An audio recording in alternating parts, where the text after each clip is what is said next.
Okay, so here we are back at Jeff's again. It's now the first week of January. It's bloody cold, but you've got a heater on, so that's fine. We have, that's why I've come back over here. Yeah, come over here. And we were talking about these conrods that you're making last time in your last vlog. And I see you were, in fact, grinding these. All them are now fitted in. They're all fitted, pressed in correctly. Yep. And I see you've done one. What we've started doing is, it's surprising how long it bloody takes. Oh, I'm not surprised, yeah. We've actually got one down. The rods are actually, these were 1 inch thick and it was off flat plate. Yeah. With obviously the grain going the right way, but I've had to take a 20 thou cut off, but I've had to use a 20mm cutter, which has left very minute. Yeah, you can see. But what we'll do with them, we'll get our fine linishing, our linisher, and we can just, once they're all done, just smooth it down. Any slight marks, I want them they're all going to be mirror polished. Okay. Yeah. So in terms of shape, what's going to happen next then? Because these won't stay like this. Well, like I say, I think what we mentioned last time, we still have to take. Yeah, if you put it on there, you can see it. We're going to reset them up in the horizontal miller and take another 40 thou 1mm cut off that face, just to blend these corners. That cornering, yeah. And it's going to be like a H-beam in it, or an I-beam? And then we're going to mill a groove. We've actually got one somewhere where I drew... Did I draw? Oh no, I think I drew it on one of these and then I milled it off. Okay. Well, we know... Well, and then in terms of this size here, is that going to be left alone, or is we're leaving that, but what we're actually doing, I've got a small 6mm radius cutter. Yeah. They're all going to have to be set up, and all radius sharp all of edges. These. Yeah. The only thing that'll be difficult for us is this curve here. Oh, yeah, hang on. Right. Go on. That curve there. Yeah. We can come up so far because it'll be flat, and then that small curve there. It's going to be difficult with the equipment we've got. What we may end up doing is just maybe filing it and buffing it in by hand. By hand. And how are you going to get them all the same weight then? Because they've got to be the same weight, haven't they? Never done it. Well, in theory. You can weigh them. I mean, of course, yeah. But if you're machining them or doing some sort of hand finishing, it's difficult. I mean, technically, the billet. You see, what I've had to do is these three here are 70-75. Yeah. Whereas all them, they're actually L168. And what's the difference? What's the difference? Well, I think they may only be about half a ton in tensile strength difference. Right. But this is superior. The 70-75 is good stuff. I think the L168 is about 32 tons per square inch, and this may be something like 33, 34 tons per square inch. I'm not sure. But it's negligible when you think what make sure that's in focus. So anyway, so there's your small end bush, and I guess this is one of the starting of one of them. Well, we've actually got one in. Yeah. They're about 2 thou bigger than the bore. Right. What I did was I machined down a fraction at the end, about 1 mil, and it just starts to enter. Yeah. And then it holds it square while you just you warm it, and then hopefully it goes in. They're in, yeah. So and did you freeze it before you started, or? No, I just warmed the rod, but they've been sat on the milling table drawing. So it's going to be cold anyway. It's probably colder in there where the miller is than in the fridge. That's right. It's a pretty cold day today. It's the first week of January. So I think if I'd have gone and put them in the fridge, we'd have warmed them up. Okay, so that's what you've been doing, and so in the next week or so, then are you going to get all these done? The only thing is I think I'm going to run out of bronze. Right. I don't think I've got enough bronze, which means... Go and order some. I'll go and see Lister. Well, that's the easy part. Oh, and by the way, this is the standard version. Somewhat smaller than this one. So yeah, that's how someone did say to me, what's the point? And, well, I suppose, what's the point in doing anything when you look at it? Well, the point is, ideally, these won't break when you put in a lot of power through they won't, the drag but bike. Then they'll be in standard crankcases. To a degree, I do see the point of someone saying, why bother? It's just because now there's so many pistons you can get that's 20mm gudgeon pin. Yeah, you have a lot more and with options. With these rods, that they're only 17mm, and there's nothing you can... I mean, if they'd have made these steel rods chunkier at the end, and you could bore them out, but you can't. You can see they're pretty small, aren't they? Limited, very limited with them. Okay, so that's that. That's the old conrods. Anything else been going on last few days? No. No. Really.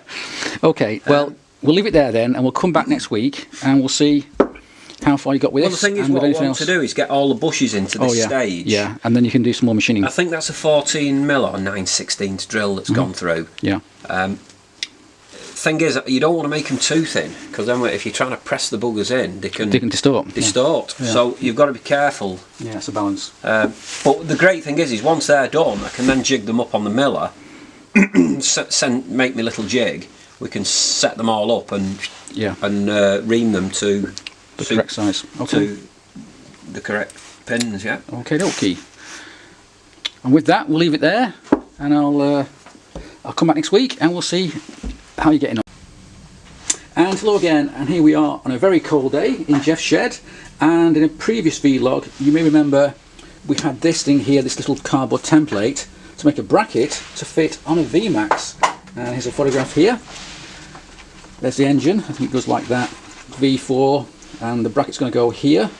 And that's what we saw last time we were here. But since then, things have been happening, and this basic outline bracket's been made up now, and these holes have been drilled and checked. That's still okay. Hang on, Jeff just started to saw. No, file. Annoying me. File. I was hoping I could just smack you. No, you can't smack me. And it then went away for a long delay because the owner had the wrong size nitrous bottle. And here it is. This is the correct one. And now we've got this.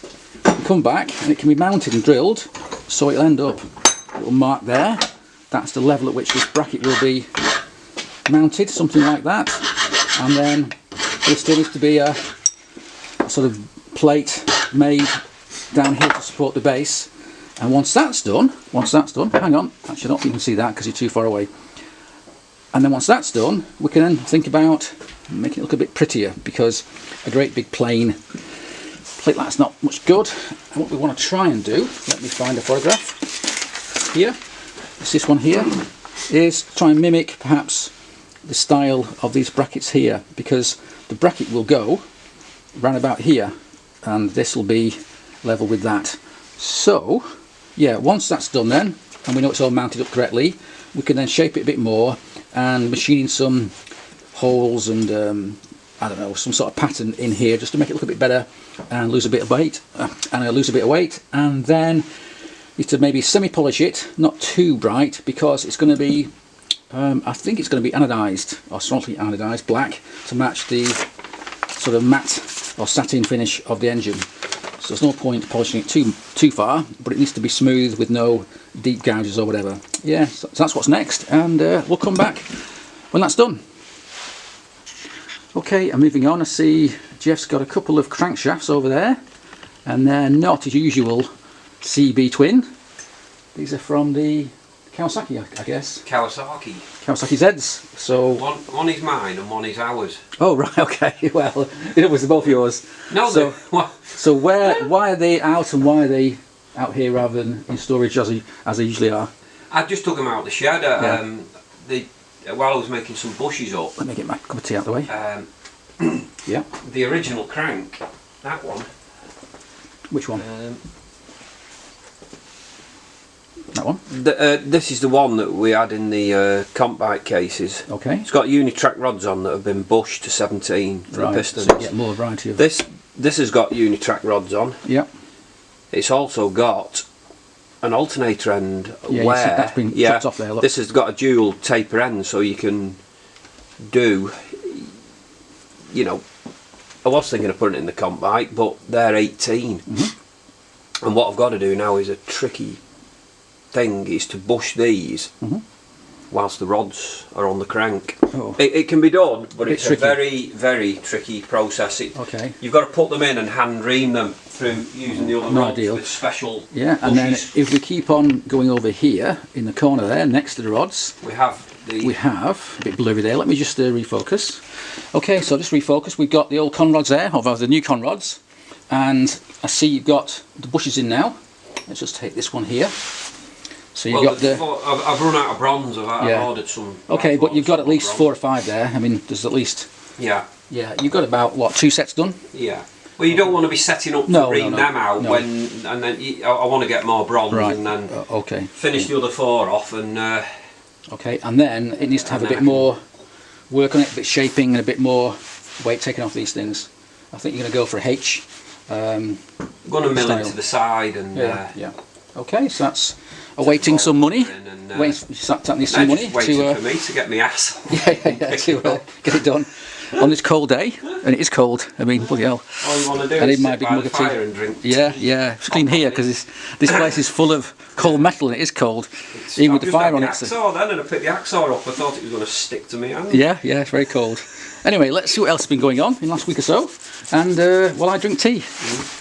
Okay, so here we are sometime later, and I see you've been busy making these bushes for the small ends of these Kawasaki conrods. No, they're Suzuki. Sorry, Suzuki. Oh, I thought it was a Kawasaki. Nope. Well then. Them one's a Kawasaki that we're going on. We're going to complicate everything here, aren't we? So so what? I thought this was a. This is a Kawasaki crank. Yeah, but it's got a Suzuki. It's got 1100 GSX 1100 rods on it. Oh right, okay. Why? Because it's stronger, I guess. I don't know. I had a crank. I had a crank that was damaged off a Suzuki, and the rods were good. So are they quite similar then? So they'll go straight on again? The big ends are actually same. The crank pins are same. Oh right, okay. But the big end bearing, they're 39 ID, and the Kawasaki's are 41. So as long as you use the Suzuki bearings with the rods, you're all right. They're the same length. But if ever anybody has this and thinks, oh, I rebuild it, they're going to get a bit of a shock, aren't they? Because they say, what the hell's been going on here? These are not the standard conrods. Anyway, you were telling me that you made a bit of a mistake because you've machined up these little bushes to go in a small end, and they're 18mm, which is what would be correct. That's a Kawasaki one. That's 18. They're the right. I've got to finish reaming them. So that's Suzuki. This is Kawasaki. And guess what? They're not quite the same, are they? And in my moment of madness, they've been I've got to do all the reaming by my special device when they're in the rods. But the point is that these are a little bit too short because in your head you were doing them for a Kawasaki. But in fact, these Suzuki small ends are a bit wider. They're 21, whereas the Kawasaki's are 18. So unfortunately, these you cannot use. And I'd set the parter up and I just whizzed them all off it. And then put them on here and gone, what a fucking knobhead. Sorry, swearing. We'll beat that out. We'll beat that out. What an absolute it happens. Moron, I thought. Okay. But so that's what's been going on. So I've had to order some more bronze, which is extremely expensive. Yeah, so how much would it be for a little bit of bronze then for doing these? I think I've ordered 2-piece, enough to make them. I think it's nearly about 30 quid. Really? For a piece of bronze. And so what, like that's that sort of size, or? Oh no, you'll get. I've got to do 8. 8, all right. But every time you make them, you're losing 3mm when you pass them off. You're losing a lot of material. Okay. Oh well. It'd be nice if you could actually find some bushes that were the pre-made, and you could just fettle them to. Still, at least these will work for your. Oh, they'll do, yeah. So you can reuse them.